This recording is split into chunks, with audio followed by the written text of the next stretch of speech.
నమస్తే అండి, welcome to Telugu cooks. ఈరోజు వచ్చేసి మనము రవ్వ బూరెలు ఏ విధంగా చేయాలో చూద్దామండి. ఇవి చాలా చాలా బాగుంటాయి, చాలా ఈజీగా, చాలా ఫాస్ట్గా, అప్పటికప్పుడు ఇన్స్టెంట్గా చేసుకోవచ్చు. పిల్లలు స్కూల్ నుంచి వచ్చేపాటికి ఏం స్నాక్ లేదనుకోండి, ఇది చాలా ఫాస్ట్గా ఒక హాఫ్ అన్ అవర్లో అయిపోతుంది అనమాట.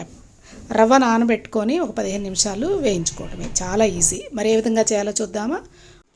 ముందుగా ఒక బౌల్లోకి 2 కప్పుల మైదాని తీసుకోండి. 1 కప్పు బొంబాయి రవ్వ, అదే ఉప్మా రవ్వ ఉంటుంది కదా అది. అదేవిధంగా 1 కప్పు షుగర్ తీసుకొని వీటిని బాగా కలిగి తిప్పండి. షుగర్ని, రవ్వని, మైదా పిండి బాగా ఈ దశలో బాగా మనం కలిపామంటే మనం వాటర్ వేసి కలుపుకునేటప్పుడు ఈజీగా ఉంటుందన్నమాట.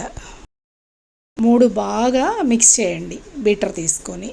ఇప్పుడు దీనికి వచ్చేసి ఒక 2 కప్పుల వాటర్ని కొంచెం కొంచెంగా పోసుకుంటూ మొత్తం అంతా బాగా కలిగి తిప్పండి. ఇది ఏ విధంగా అంటే కొంచెం దోశపిండి బ్యాటర్ లాగా వస్తుందండి. అంటే ఎగ్జాక్ట్ కొలత 2 కప్పులు మాత్రమే వాటర్ పోయండి. ఏ కప్పుతో అయితే మనం మైదా పిండి తీసుకున్నామో అదే కప్పుతో 2 కప్పులు వాటర్ అయితే పర్ఫెక్ట్గా సరిపోతుంది. ఈ విధంగా కలిపి మూత పెట్టి ఒక 15 నిమిషాల పాటు పక్కన పెట్టేసేయండి. చూసారా, 15 నిమిషాల తర్వాత మన పిండి అయితే ఈ విధంగా తయారైందండి, బాగా మ్యారినేట్ అయిపోయింది. ఇప్పుడు దీనిలోకి వచ్చేసి ఒక 3 టేబుల్ స్పూన్ల ఎండు కొబ్బరి ఉంటుంది కదా, ఎండు కొబ్బరిని గ్రేట్ చేసి వేసుకోండి. అదేవిధంగా 2 యాలక్కాయలు కొట్టేయండి. ఒక పావు స్పూను సాల్ట్ వేయండి. ఇదంతా పిండిలో కలిసే విధంగా బాగా కలిగి తిప్పేసుకోండి. ఈ విధంగా మొత్తం అంతా కలిసేటట్టు జాగ్రత్త తీసుకోండి. చూసారా, ఇప్పుడు సాల్ట్ను కూడా యాడ్ చేసి మళ్ళీ కలిగి తిప్పి పక్కన పెట్టేసేసేయండి. బాగా తిప్పండి. ఉండ ఏమాత్రం ఉండకూడదు, కొంచెం ఉండలుగా అనిపిస్తుంది. అదేమాత్రం లేకుండా బాగా బీట్ చేసేసేయాలన్నమాట. చూసారా, ఈ విధంగా కన్సిస్టెన్సీ అయితే ఉండాలి. ఇప్పుడు ఈ విధంగా తయారు చేసి పెట్టుకున్నటువంటి దీనిని మనము ఒక గుంత గరిటె ఉంటుంది కదా, దోశలు పోసుకునే గరిటె, ఆ గరిటెతో మన పిండిని తీసుకొని బాగా కాగినటువంటి ఆయిల్లో మీడియం ఫ్లేమ్ మీద ఉండేటట్టు జాగ్రత్త తీసుకొని అలా డ్రాప్ చేసేసేయండి. అంతే.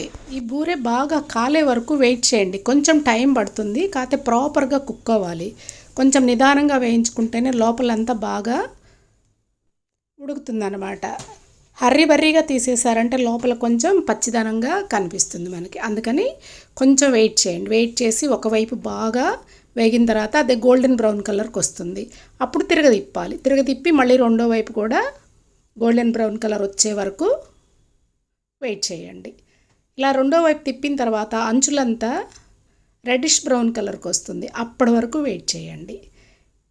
కొంచెం ఆయిల్ కూడా దానిపైన అలా చల్లుకుంటూ వేయించండి, త్వరగా వేగుతుందనమాట. చూసారా ఎంత మంచి కలర్ వచ్చిందో. చుట్టుపక్కలంతా గోల్డెన్ బ్రౌన్ కలర్కి వస్తుంది. పైన కొంచెం క్రీమ్ కలర్లో చూడటానికి చాలా చాలా అందంగా ఉందండి. చూడండి, ఈ బూరె బాగా కుక్ అయిపోయింది. ఎందుకంటే ఆ బబుల్స్ ఉన్నాయి చూసారా, ఆయిల్ బబుల్స్, అవి కూడా కొంచెం తగ్గుముఖం పట్టాయి. ఆ బబుల్స్ తగ్గినాయి అంటే అర్థం ఏంటంటే బాగా ఉడికిపోయిందని అర్థం అనమాట. చూడండి, సైడ్ అంతా బాగా రెడ్డిష్ బ్రౌన్, మధ్యలో కొంచెం గోల్డెన్ బ్రౌన్ కలర్ ఉంది. ఇప్పుడు మన బూరె ఉడికినట్టు అనమాట. ఈ విధంగా మన దగ్గర ఉన్న పిండినంతా ఈ విధంగా వేసుకుంటూ చక్కగా మంచి రవ్వ బూరెలు చేసుకొని అందరికీ సర్వ్ చేయండి. మీరు ఎంజాయ్ చేయండి. మీకు కనుక ఈ రెసిపీ నచ్చినట్లయితే please like, share and subscribe అండి. మరిన్ని మంచి మంచి రెసిపీస్తో మీ ముందుంటాను. ఎలా ఉందండి ఈ రెసిపీ?